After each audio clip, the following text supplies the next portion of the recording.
Hello बच्चों, एक बार फिर से आपका lecture number 10 dual nature of radiation and matter में आपका हार्दिक स्वागत और अभिनंदन। तो बच्चों, आज हम एनसीईआरटी न्यूमेरिकल्स का दूसरा लेक्चर ले रहे हैं और आज हमारे जो न्यूमेरिकल्स है वो कंप्लीट हो जाएंगे। ठीक है, तो चलिए स्टार्ट करते हैं। बच्चों देखिए, लास्ट क्लास में हमने क्या किया, ये एक जो क्वेश्चन था हमारे पास 11.1, इसमें थोड़ा कैलकुलेशन मिस्टेक हुआ था बच्चों, है ना। कुछ स्टूडेंट ने मुझे मैसेज करके बताया है, तो मैं इसको आपको करेक्ट करवा देता हूँ। देखिए बच्चों, यहाँ पर हमारे से क्या मिस्टेक हुई है, ये जो पावर है ना, इस पावर में गलती है। चलो इसको मैं दोबारा सोल्व करवाता हूँ आपको, है ना। तो ये इस कैलकुलेशन को थोड़ा सही करना है। देखिए आप क्या करो, 1.6 को 30 से मल्टीप्लाई करवा लो, तो ये बनेगा 48। ठीक, इंटू यहाँ पर 10 की पावर 3 है और 10 की पावर -19 है। पावर्स को आप एक तरफ कर लो, 10 की पावर 3, 10 की पावर -19, और ये पावर नीचे वाली जाएगी ऊपर, तो 10 की पावर 34 प्लस की हो गई, और नीचे 6.62, तो न्यू आ जाएगा। 48 में आप डिवाइड करो बच्चों 6.62 का, तो ये बनेगा 7.2 के आसपास, इनटू अब पावर्स को ऐड कर लो आप, 34 प्लस का 3 और माइनस का 19, तो ये बच्चों पावर बनेगी 10 की पावर 18। ठीक, हट जाएगा आंसर। तो हर्ट्ज में इसका आंसर आएगा, ये हमारी फ्रीक्वेंसी आवर्ती आ गई बच्चों। ठीक है, तो अगर न्यू हमने यहाँ गलत रखा तो यहाँ का आंसर भी हमारा थोड़ा सा इफेक्ट होगा, गलत आएगा। तो आप इसको भी सही कर लें। यहाँ 10 की पावर 18 पुट करें। ठीक है, तो ये जो आपकी पावर बनेगी इस बार कितनी आ जाएगी, 10 की पावर -10 मीटर, और इसको आप फाइनली लिख सकते हो 0.416। 10 की पावर -10 मीटर को एंगस्ट्रॉम लिख सकते हैं, तो ये हमारा आंसर होगा। तो बच्चों ये आप करेक्शन कर लेना 11.1 नंबर के क्वेश्चन में। ठीक है,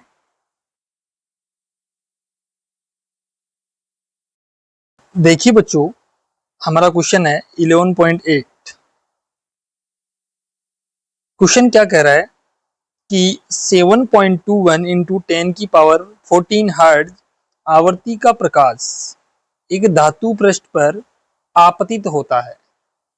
इस पृष्ठ से 6.0 इंटू 10 की पावर 5 मीटर पर सेकंड की उच्चतम गति से इलेक्ट्रॉन उत्सर्जित हो रहे हैं। इलेक्ट्रॉन के प्रकाश उत्सर्जन के लिए देहली आवर्ती क्या है। तो बच्चों आपको क्या गिवन है, सबसे पहले वो लिखो।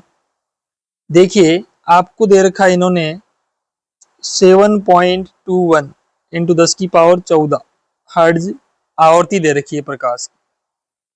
यानी जो प्रकाश आपतित तो होना चाह रहा है ना धातु से, आप डायग्राम बना लो चाहे, ऐसे कोई दिक्कत नहीं है। जो प्रकाश आ रहा है ना ये वाला, उसकी फ्रीक्वेंसी दे रखी है आपको आवर्ती 7.21 इंटू 10 की पावर 14 हर्ट्ज। और जो इलेक्ट्रॉन यहाँ से इमिट होगा ना, यहाँ से जैसे ऊर्जा मिलेगी उसको, तो यहाँ से इमिट होगा, उसकी जो स्पीड दे रखी है इलेक्ट्रॉन की, अधिकतम बोला है वी मैक्सिमम, वो दे रखी है 6.0 इंटू 10 की पावर 5 मीटर पर सेकेंड। तो इलेक्ट्रॉनों के प्रकाश उत्सर्जन के लिए देहली आवर्ती बतानी है बच्चों, और देहली आवर्ती हर धातु के लिए फिक्स होती है बच्चों। तो आपको न्यू नोट बतानी है इस धातु के लिए कितनी मिनिमम फ्रीक्वेंसी होगी। तो चलिए अब मुझे बताइए, new, we maximum, new note, ये सब किस में आते हैं, ऐसा कौन सा फॉर्मूला है। सभी को पता लग गया होगा, एक ही फॉर्मूला, आइंस्टीन का प्रकाश विद्युत समीकरण।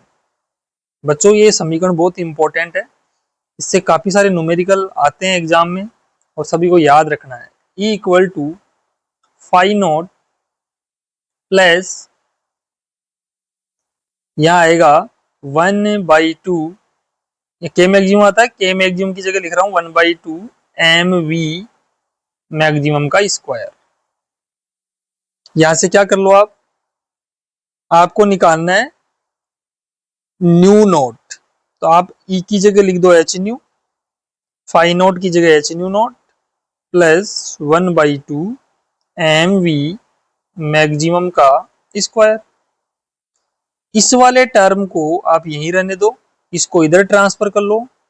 तो क्या आ जाएगा आपके पास, एच न्यू अपनी जगह है, ये इधर जाएगा तो माइनस का हो जाएगा 1/2 एम वी मैक्सिमम का square is equal to h nu not.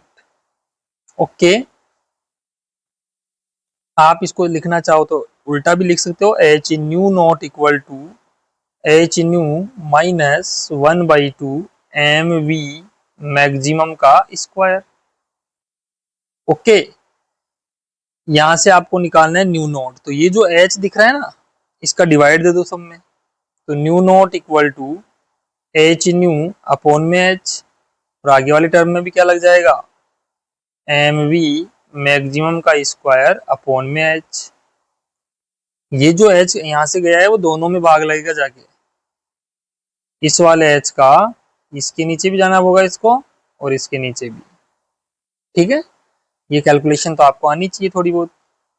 New naught h से एच कट गया, बचा यहाँ nu minus 1/2 m v maximum का स्क्वायर अपॉन में एच। अब सब की वैल्यू आपको क्वेश्चन में दे रखी है, रख दो। देखिए न्यू की वैल्यू आपको दे रखी है 7.21 इंटू 10⁻14 माइनस 1/2 एम की वैल्यू क्या होगी इलेक्ट्रॉन के लिए, मास होता है 9.1 10⁻31 किलोग्राम इंटू वी मैक्सिमम की वैल्यू भी आपको दी हुई है 6 इंटू 10⁵, 6 इंटू 10⁵ का होल स्क्वायर, और अपॉन में नीचे एच आ रहा तो एच की वैल्यू 6.62 10⁻34। देखो बच्चों न्यू नोट निकाल रहे तो इसका मतलब आंसर आपका हर्ट्ज में ही आएगा, कोई टेंशन लेने की जरूरत नहीं है। देखिए nu naught is equal to 7.21 into 10⁻14। अब इसको थोड़ा ध्यान से सोल्व करेंगे बच्चों, 1/2 इंटू 9.1 10⁻31, इस स्क्वायर को ओपन करेंगे, 6 का स्क्वायर 36 इंटू 10⁵5, 5 दूनी होगी 10, 10⁻10, और नीचे 6.62 इंटू 10⁻34। तो न्यू नोट फाइनली 7.21 10⁻14। देखिए बच्चों यहाँ पर मैं कुछ चीजें कैंसिल आउट कर रहा हूँ, 2 से कितने टाइम्स कटेगा, 18 बार, 18 दूना 36। और देखिए पावर्स को आप सोल्व कर लो बच्चों एक बार, एक पावर तो यहाँ पर है, एक पावर ये है, और एक पावर ये है। तो देखो मैं पावर को एक तरफ कर लेता हूं, तो 9.1 ऊपर 9.1 इंटू 18 बच गया ना, और नीचे बच रहा है 6.62। ठीक, ये वैल्यू बच रही है, पावर को आप यहाँ लिख लो 10⁻31 इंटू 10⁻10, और ये 10⁻34 ऊपर जाएगी तो ये भी प्लस की हो जाएगी। ठीक, आप इनको सबको एक ही कलर में कर लो सो दैट आप अच्छे से समझ पाए। और रुकिए एक मिनट,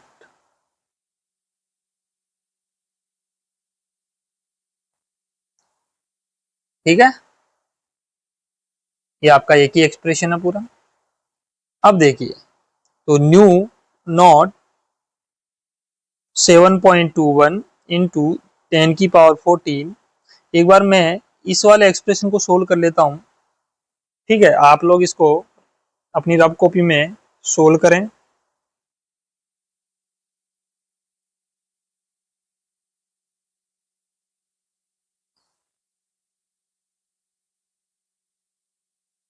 बच्चों इसका जो आंसर आ रहा है 24.74 है ना, ये हमारे पास इसका आंसर बनेगा, इंटू पावर कितनी बच गई देखो, 34 और 10, 44 हो गई क्या टोटल। 44 में से 31 माइनस कर दो तो ये बच गया 3 और ये 1, 10 की पावर 13 बच गई बच्चों।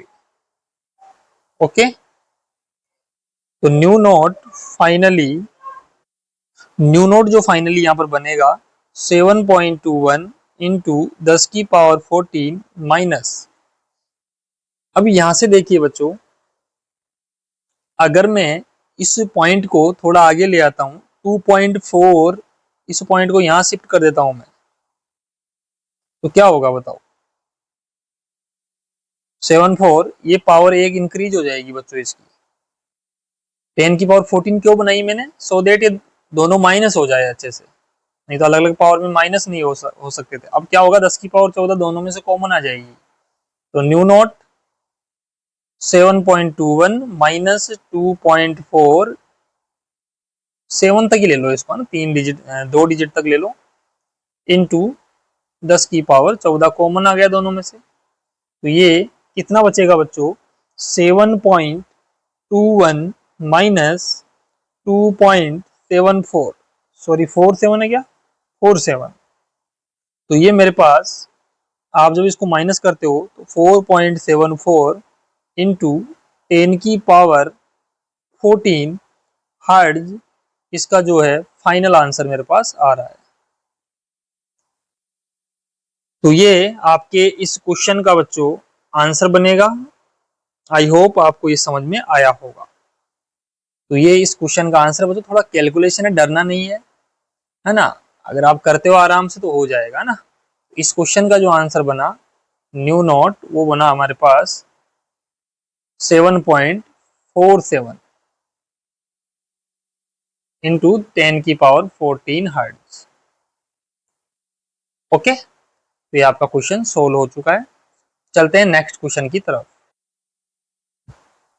नेक्स्ट क्वेश्चन को पढ़िए बच्चों। क्वेश्चन बोल रहा है कि 488 नैनोमीटर तरंग दैर्ध्य का प्रकाश एक ऑर्गन लेजर से उत्पन्न किया जाता है। हमें इससे कोई मतलब नहीं, किसी से भी उत्पन्न किया जा रहा हो, हमारे पास तो तरंग दैर्ध्य आ गया, जिसे प्रकाश विद्युत प्रभाव के उपयोग में लाया जाता है। जब इस स्पेक्ट्रमी रेखा के प्रकाश को उत्सर्जक पर आपतित किया जाता है, तब प्रकाशिक इलेक्ट्रॉनों का निरोधी या फिर अंतक, ये दोनों वर्ड ध्यान रखना, कभी बार क्वेश्चन में निरोधी विभव लिखा आएगा, कभी बार अंतक विभव लिखा आएगा, दोनों का मतलब एक ही है। 0.38 वोल्ट है। उत्सर्जक के पदार्थ का कार्यफलन यानी फाई नोट कैलकुलेट करना है बच्चों आपको। सोल्यूशन देखिए, क्वेश्चन में लेमडा दिया है आपको 488 नैनोमीटर, इसको मैं कन्वर्ट करके लिख सकता हूं 488, एक नैनोमीटर में 10 की पावर -9 मीटर होता है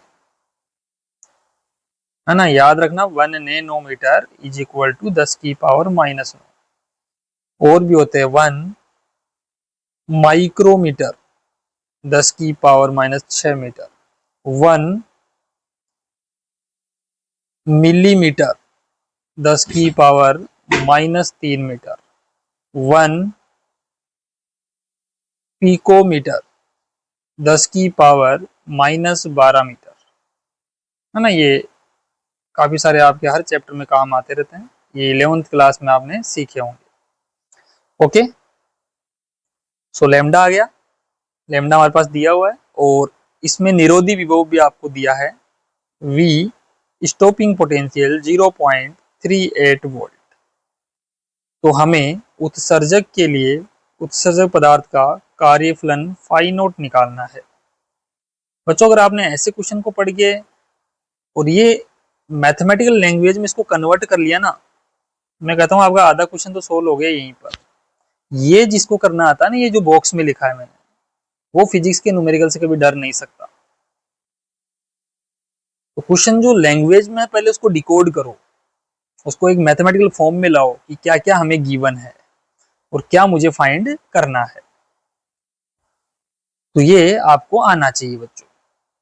अब देखिए फाइंड आउट कैसे निकालें, तो एक ही है, एक ही सारा हमारा, तो फ्रॉम आइंस्टीन इक्वेशन E बराबर फाई नोट प्लस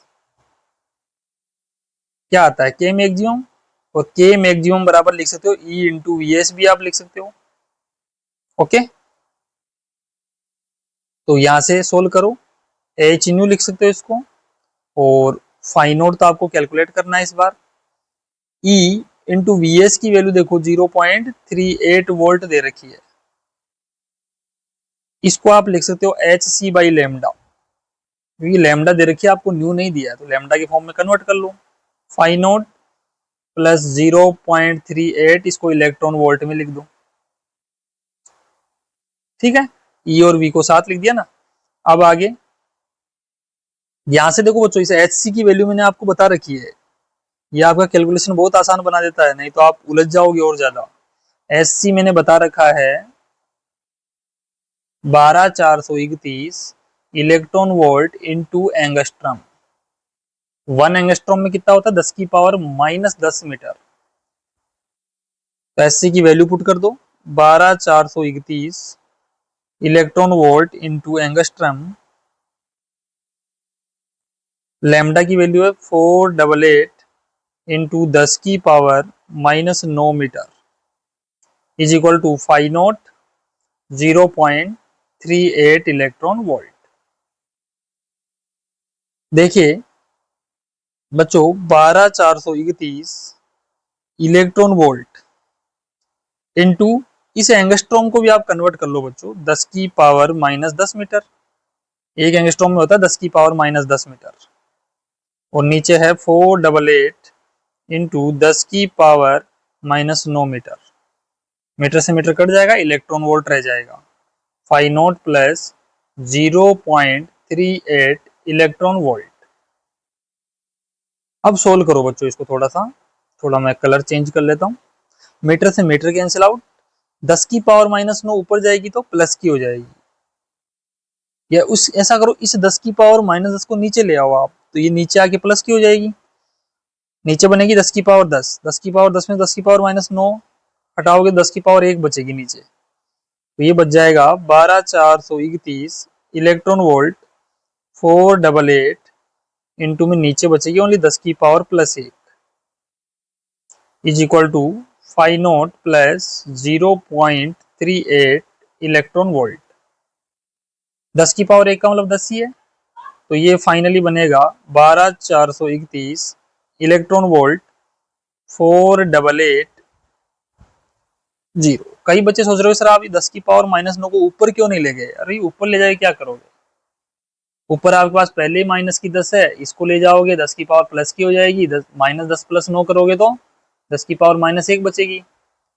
अब ऊपर क्या करोगे, 0.1 हो जाएगा, इसका मतलब कितना होगा, इसका मतलब यही होगा, इसका मतलब फिर 0.1 से मल्टीप्लाई कराना पड़ेगा ऊपर, क्या मतलब उससे, इस वजह इसको नीचे ले आओ, बड़ी पावर है तो नीचे लाओगे तो प्लस की हो जाएगी, और उसमें से माइनस होगी तो प्लस की पावर बच जाएगी। ठीक, is equal to phi naught plus 0.38 electron volt. अब कुछ नहीं करना, इसको डिवाइड कर लो, तो इसको जब डिवाइड करेंगे अपन 12431 डिवाइडेड बाई 4880, तो ये बच्चों हमें आंसर देगा 2.54 electron volt is equal to phi naught plus 0.38 electron volt. क्या चाहिए आपको, फाई नोट चाहिए, इसको इधर ट्रांसफर कर दो, तो फाई नोट की जो वैल्यू मिलेगी 2.54 इलेक्ट्रॉन वोल्ट माइनस हो जाएगा इधर आके 0.38 इलेक्ट्रॉन वोल्ट। तो फाई नोट यहाँ पर जब आप माइनस करोगे तो अराउंड 2.16 इलेक्ट्रॉन वोल्ट आ जाएगा क्या, अच्छे से आप माइनस कर लेना बच्चों इनको, है ना। तो 2.16 इलेक्ट्रॉन वोल्ट के आसपास वर्क फंक्शन आ रहा है, कार्यफलन। ऐसे आपको न्यूमेरिकल्स को बच्चों डील करना है, मैं कहता हूँ न्यूमेरिकल एकदम इजी है अगर आपने थोड़ा सा ध्यान से इनको किया तो। ठीक है, चलिए नेक्स्ट क्वेश्चन की तरफ। चलिए बच्चों अगला क्वेश्चन देखिए 11.10। हमें दे रखा है एक 0.040 केजी द्रव्यमान का ब्लेड जो 1.0 किलोमीटर पर सेकंड की चाल से चल रहा है। ठीक है, इसमें 3 क्वेश्चन है, बस इतना ये क्वेश्चन है तो कि 0.040 केजी इसका मास है और इसका आपको स्पीड वेलोसिटी दे रखा है। इसकी आपको डी ब्रोगली तरंगदैर्ध्य बतानी है। फिर बी क्वेश्चन है एक 0.060 केजी का द्रव्यमान है जिसकी स्पीड इतनी है। सी में क्या दे रखा है, मास इतना है और स्पीड इतनी है। तो आपको तीनों बार डी ब्रोगली तरंगदैर्ध्य फाइंड करनी है। तो बच्चों में एक क्वेश्चन बताऊंगा, इसमें से तीनों नहीं बताऊंगा, दोनों आप कर लेना। ठीक है, देखिएगा सॉल्यूशन करते हैं। ए का सॉल्यूशन देता हूं मैं। यहाँ पर मास दे रखा है 0.040 केजी और वेलोसिटी बच्चों आपको दी हुई है 1.0 और किलोमीटर पर सेकंड। देखो बच्चों, किलोमीटर पर सेकंड नहीं चलेगा, यहाँ पे हम एमकेएस यूनिट सिस्टम की बात करेंगे क्योंकि मास हमारा केजी में है। तो यहाँ पर जो हम सोल्व करते हैं इसको किलोमीटर को मीटर में कन्वर्ट करेंगे। 1 किलोमीटर में 1000 मीटर होता है अपॉन में सेकेंड। तो वेलोसिटी मेरे पास आ गया 1000 मीटर पर सेकेंड, मैं लिख सकता हूँ। तो अब मैं डी ब्रोगली तरंगदैर्ध्य निकाल देता हूँ। क्या होता है डी ब्रोगली तरंगदैर्ध्य का formula, lambda equal to H upon P, यही सिखाया था। एच का वैल्यू 6.62 10 की पावर -34 जूल इंटू सेकेंड। नीचे आ जाएगा पी बराबर होता है एम इंटू वी। तो एम की वैल्यू 0.040 इंटू वी की वैल्यू 1000। तो लैम्डा आ जाएगा 6.62 0.040। इसको पावर को सोल्व कर लो, 10 की पावर 3 बन जाएगी ना, ये तो ऊपर जाएगी तो 10 की पावर -3, तो ऊपर जाके इसमें ऐड हो जाएगी 10 की पावर -37 हो जाएगी मीटर पर सेकंड आएगा। और इसको जब आप फाइनली सोल्व करोगे ना, ये मीटर में आपको आंसर देगा ना लैम्डा, क्योंकि लैम्डा वेवलेंथ मीटर में आनी है। जब आप इसको फाइनली सोल्व करते हैं ना बच्चों, तो मैं आपको इसको सोल्व करके बता देता हूँ।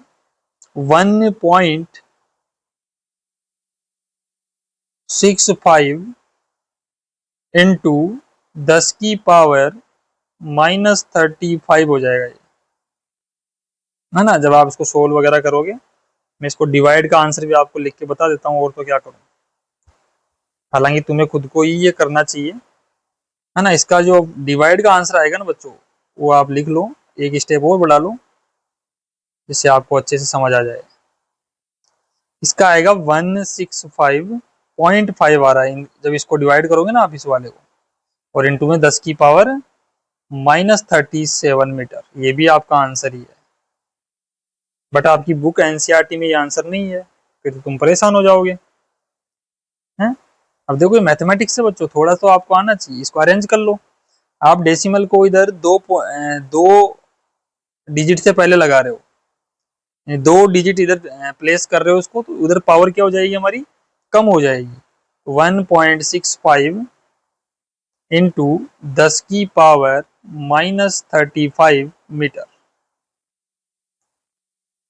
दशमलव को अगर अपन लेफ्ट राइट करते हैं तो बच्चों पावर में इफेक्ट आता है, ये आपको मैंने क्लासेज में बताया है और आपको पता होना चाहिए। ओके, तो ये आपका आंसर आ गया। ऐसे बच्चों आपको इसके सेकंड और थर्ड क्वेश्चन करने हैं। थर्ड में देखो मीटर पर सेकंड में दे रखा है, आपको कन्वर्ट करने की जरूरत नहीं है, डायरेक्ट पुट करो आंसर निकालो। ओके, तो ये आपका इसका आंसर आ चुका है।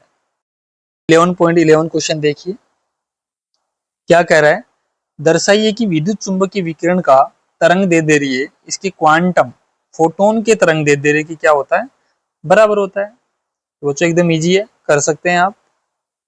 कैसे सोल्व करेंगे इसको, आपको बता रखा है वैसे मैंने नोट्स में, कि हमारे पास जो फोटोन का संवेग है,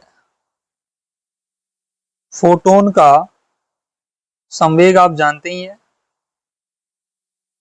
कैसे निकाला था मैंने, P बराबर लिखा था एच न्यू बाई सी, या फिर इसको आप लिख सकते हैं एच न्यू को लिख दो C बाई लेमडा, और सी पहले से नीचे था, सी से सी कट जाएगा, तो ये आ गया P equal to H by lambda.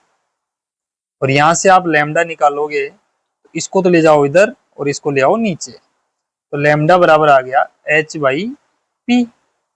इसको समीकरण नंबर 1 दे देना बच्चों आप। ठीक है, अब हम डी ब्रोगली वेवलेंथ देखते हैं। हमारी जो डी ब्रोगली वेवलेंथ थी वो क्या होती है, लैम्डा बराबर डी ब्रोगली तरंग दैर्ध्य, वो होती है लैम्डा बराबर एच अपॉन पी। इसी को आप लिखते हो एच अपॉन एम वी, लिख सकते हो ना। तो यहां से अगर आप सोल्व करें तो एक ही बात है, लैम्डा बराबर एच अपॉन पी रख लो, यहां से आप पी निकाल दो, या नहीं निकालो तो भी देखो आप इक्वेशन इसको 2 दे दो डायरेक्टली। तो आप देखो 1 और 2 को, क्या दोनों तरंग दैर्ध्य सेम आ रही है? आ रही ना। तो आप कह सकते हो कि जो इलेक्ट्रोमैग्नेटिक वेव है, जो हमारी विद्युत चुंबकीय विकिरण तरंग है, उसका तरंग दैर्ध्य वो हमारे फोटोन के तरंग दैर्ध्य के बराबर है। यानी इसका जो फोटोन का तरंग दैर्ध्य है ना, दोनों का आपस में बराबर ये तरंग दैर्ध्य। तो समीकरण 1 व 2 से स्पष्ट है कि लैम्डा ऑफ विद्युत चुंबकीय तरंग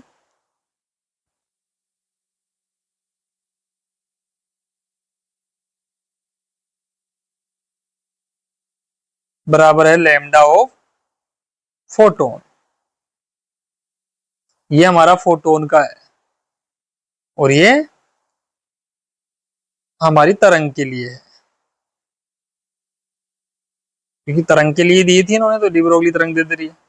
ऐसे आपको एग्जाम में करके आना है, इसको इंपॉर्टेंट है बच्चों, आ सकता है, पता होना चाहिए आपको। वैसे इजी है, कर लोगे आप। ओके, तो बच्चों ये एक्सरसाइज के कंप्लीट क्वेश्चन मैंने आपको करवा दिए हैं। आई होप आपको अच्छे से समझ में आया होगा।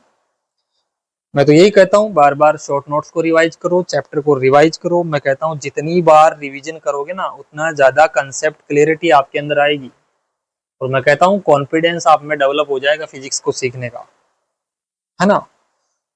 तो चलिए बच्चों, मिलते हैं फिर अपन अगले लेक्चर में नए चैप्टर के साथ में, परमाणु। Okay, thank you, bye bye, take care, love you all my dear students. Share as much as possible, है ना। इस लेक्चर को आप शेयर करो बच्चों, है ना। जो भी आपके आसपास 12th के बच्चे हैं उनकी भी आप हेल्प करो। देखो जितना हेल्प करोगे ना, उतना आपका नॉलेज बढ़ेगा। ऐसा मत सोचा करो कभी कि मैं सीखूंगा, किसी को नहीं बताऊंगा। आप अपने क्लासमेट्स को भी अवेयर करें, इसमें आपका नुकसान नहीं होगा कुछ भी। भगवान आपके लिए अच्छा सोचेगा कि आपने किसी के लिए अच्छा किया है, समझ रहे हो। तो नॉलेज को फैलाओ ज्यादा से ज्यादा, है ना। तो ये आपके अंदर एक वो होनी चाहिए, आपका नेचर ऐसा होना चाहिए, हेल्पिंग नेचर होना चाहिए आपका हमेशा, है ना। तो ये आपकी रेस्पॉन्सिबिलिटी है कि आप अपने क्लासमेट्स को अवेयर करें। जो बच्चे नोट्स नहीं बना रहे उनको आप कॉल करें, फोन करें, कैसे भी उनको बताओ, है ना। और अपने लेक्चर्स को चारों तरफ बच्चों स्प्रेड कर दो, फैला दो, ठीक है। क्योंकि अब हम बहुत ही अच्छे से फिजिक्स को कवर करेंगे यहाँ पर। तो चलिए बच्चों, thank you again, thank you.